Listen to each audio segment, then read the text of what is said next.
اعوذ باللہ من الشیطان الرجیم بسم اللہ الرحمن الرحیم الحمد للہ رب العالمین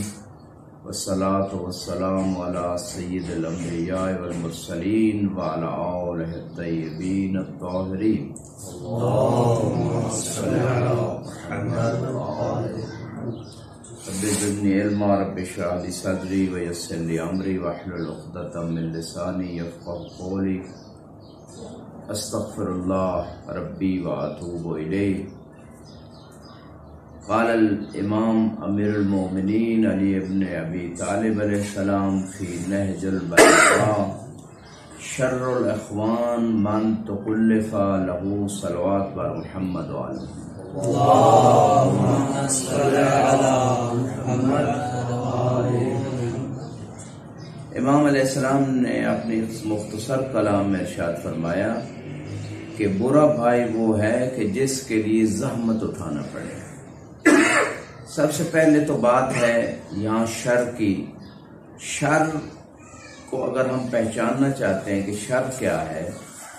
تو جیسے کہ مقولہ معروفہ ہے کہ الاشیاء تعرف بازدادها، کہ چیزوں کو اس کی ضد سے پہچانا جاتا ہے۔ یعنی رات کو پہچاننا ہے تو دن کو دیکھ لیں، سفید کو پہچاننا ہے تو سیاہ کو دیکھ لیں، تو ضد سے چیز کو پہچانا جاتا ہے۔ شر کی ضد ہے خیر، تو جو چیز خیر ہوگی اس کی ضد شر ہوگی۔ اگر عقیدہ توحید خیر ہے تو عقیدہ شرک شر ہے، اگر عقیدہ نبوت انبیاء خیر ہے تو عدم عقیدہ نبوت انبیاء شر ہے۔ اگر عقیدہ یقیناً عقیدہ امامت و ولایت خیر ہے اور اس کا عقیدہ نہ رکھنا شر ہے۔ عقیدہ معاد خیر ہے، قیامت کا عقیدہ نہ رکھنا شر ہے۔ نماز پڑھنا خیر ہے، الصلاۃ تو جیسے حی علی الصلاۃ، حی علی الفلاح، حی علی خیر العمل، تو خیر العمل جو ہے نماز کو خیر عمل کہا گیا، تو نماز نہ پڑھنا شر ہے۔ اسی طرح روزہ ہے، وان تصوموا خیر لکم، جیسے کہ آیت مبارکہ ہے کہ روزہ رکھو اس میں تمہارے لیے خیر ہے، بہتری ہے، اور روزہ نہ رکھنے میں خیر نہیں ہے، شر ہے۔ تو شر اور خیر کا جو مفہوم ہے وہ ہم اس طریقے سے اس کو پہچان سکتے ہیں کہ جو چیز اگر مختصر کہا جائے کہ ہر وہ چیز جس کا شریعت نے حکم دیا ہے اس میں خیر ہے، دنیا کے اعتبار سے بھی آخرت کے اعتبار سے۔ ربنا آتنا فی الدنیا حسنۃ وفی الآخرۃ حسنۃ وقنا عذاب النار۔ اور جو چیز شریعت سے ہٹ کر ہے یا جس سے شریعت نے روکا ہے، جھوٹ ہے، غیبت ہے، تکبر ہے، حسد ہے، ریا ہے، اس میں اس انسان کے لیے بھی شر ہے، اس سوسائٹی کے لیے بھی شر ہے، دنیا کے اعتبار سے بھی شر ہے، آخرت کے اعتبار سے بھی شر ہے۔ تو لہذا شر کا مختصر کنسیپٹ یہی ہے کہ شریعت کے جتنے قوانین و قواعد ہیں، واجبات ہیں، مستحبات ہیں، محرمات ہیں، مکروہات ہیں، واجبات اور مستحبات میں خیر پوشیدہ ہے انسان کے لیے، اور محرمات اور مکروہات میں شر پوشیدہ ہے۔ جیسے کہ مشہور مقولہ بھی ہے کہ جس چیز میں جو ہے وہ شر ہوتی ہے شریعت اس سے منع کرتی ہے، اور جس چیز میں انسان کی خیر ہے شریعت اس کو حکم دیتی ہے۔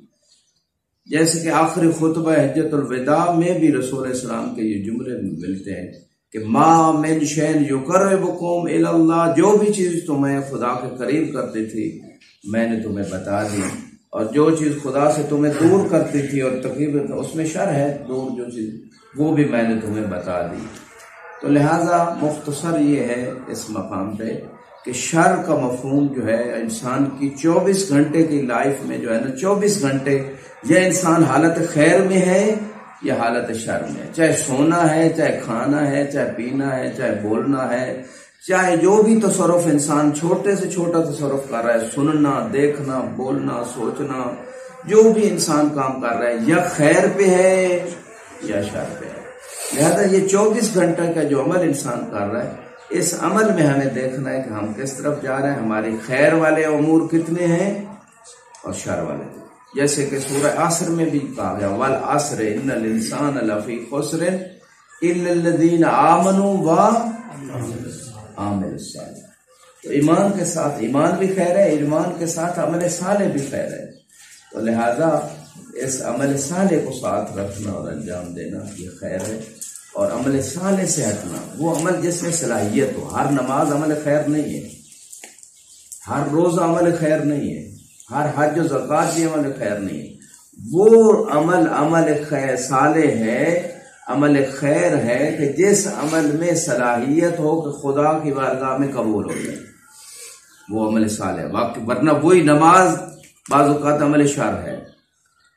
ان الصلاۃ تنہی عن الفحشاء والمنکر، اگر نماز فحشاء و منکر سے روک رہی تو یہ نماز خیر ہے، عمل صالح۔ اگر نہیں روک رہی تو یہ عمل شر ہے، بلکہ یہ عمل معصیت لکھا جا رہا ہے۔ یہ نماز بھی، روزہ بھی، درس پڑھنا بھی، پڑھانا بھی، یہ ساری چیزیں اگر ریا پہ مبنی اور اقل الریا شرک جیسے کہا گیا امام کا فرمان، تو نتیجہ یہ نکلا کہ وہ کام جو حج و زکوٰۃ، صدقہ خیرات، خمس و زکوٰۃ جو بھی کر رہا ہے وہ شر کر رہا ہے، اپنے لیے بھی دوسرے کے لیے۔ لہذا امام کے جملہ مبارکہ مختصرہ میں فرمایا شر الاخوان، تو شر کی مختصر سی یہ وضاحت۔ پھر فرمایا برا بھائی۔ اخوان کی اب دو قسمیں ہیں، کچھ بھائی ہوتے ہیں اچھے ہوتے ہیں، کچھ برے ہوتے ہیں، اور قرآن نے کس کو بھائی کا؟ انما المؤمنون اخوہ، مومن بھائی ہے۔ کوئی مومن اس کو یہ نہیں کہا جا سکتا کہ یہ بھائی، ممکن ہے نسبی بھائی جو ہے اس سے کسی وجہ سے تعلق چھوٹ سکتا ہے اگر وہ ایمان پہ نہیں ہے، اگر وہ کفر پہ ہے، لیکن جو دینی بھائی ہے اس سے تعلق کو ختم نہیں ہو سکتا، بلکہ اس سے قطع تعلقی کرنا جو ہے یہ گناہ کبیرہ ہے اور اس سے منع کیا گیا ہے۔ مومن کے جو بہت سارے حقوق انسان کی گردن پہ آتے ہیں وہ اخوت ایمانی کی وجہ سے آتے ہیں۔ لہذا برا بھائی امام فرماتے ہیں، اور ایک الگ ٹاپک ہے کہ کس کو دوست بنایا جائے اور مومن بھائی کے حقوق کیا ہے، مومن بھائی جو ہے اس کے جو ہے نا جو حقوق دنیا کے اعتبار سے یا آخرت کے اعتبار سے، یہ ایک باقاعدہ اس پہ موضوع ہے۔ اور شر الاخوان من تکلف فرو، اب آگے امام فرماتے ہیں جس کے لیے زحمت اٹھانا پڑے۔ اچھا، ایک تبادر جو ہوتا ہے کہ عام طور پہ جب مہمان آتا ہے، کوئی بھائی مومن بھائی مہمان آتا ہے، اگر اس کے لیے زحمت اٹھانا پڑ رہی ہے، عادی حالات سے ہٹ کے کچھ کرنا پڑ رہا ہے، تو یہ برا بھائی ہے۔ یعنی اس کی شر سے بچنے کے لیے اگر انسان زیادہ اہتمام نہیں کرے گا تو وہ کوئی ویسی بات کرے گا، انسلٹ کرے گا، غیبت کرے گا، اذیت دے گا کہ اگر اس کی اچھی خدمت نہ کی۔ روایت کہتی ہے اگر آپ نے کسی کو بلایا مہمان تو پھر آپ اس کی بہتر خدمت کریں، اگر وہ اچانک آ گئے تو پھر جو موجود ہے ٹھیک ہے وہی پیش کر دیں، یہی سخاوت ہے اور یہی اس کا حق ہے۔ لہٰذا اس مقام پہ ہمیں یہ دیکھنا چاہیے کہ پہلا مورد کہ جس پہ برا بھائی کوئی سامنے آ سکتا ہے، اگر کسی مومن بھائی کے ہاں کوئی بندہ گیا ہے تو جو اس کی قدرت و وسعت میں اس نے خدمت کی ہے اس پہ ہی انسان راضی ہو جائے، اور اس کے لیے زحمت کا یا اس کی فیملی کے لیے باعث نہ بنے، بیوی بچوں کے لیے، تو یہ برا بھائی نہیں۔ اگر بنے گا تو برا۔ ایک یہ مورد جو ہے مثال اس کی ہم معاشرے میں لے سکتے ہیں۔ دوسری مثال کہ مثال کے طور پہ جو پڑوسی ہے،